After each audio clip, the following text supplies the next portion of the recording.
Take our lead. Let's help you make your mark. Our goal is your satisfaction. Let us show you the way. Start by cooking boneless chicken using your favorite method: grilling, baking, or frying. Either way, all you need to do is pop the chicken in the Blendtec blender and press pulse until it's shredded to your liking. Within seconds you've got a protein-rich, family-friendly meal.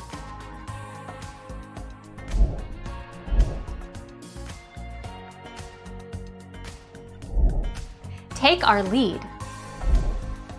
Run a knife down either side of the breastbone to separate the breast meat, and then make sure to remove any of the tenderloin that doesn't come away cleanly with them.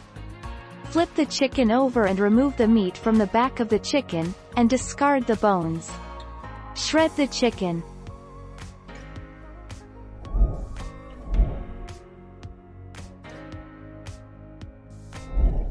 Make your mark. Take our lead. Simply remove any excess fat and cartilage from the chicken, cut it into pieces about the size of ice cubes, and pulse until coarsely chopped.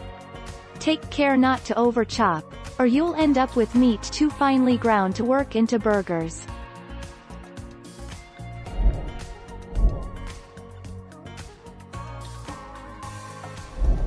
Take our lead. Let's help you make your mark. Pull the meat from the chicken bones. Using your hands, shred the chicken with your fingers as you pick it off the bone. Using your hands will result in larger pieces of shredded chicken. Using forks, use one fork to hold the chicken steady. Using a mixer, this method only works with chicken breasts. Thank you for watching. Please subscribe and hit the bell notification.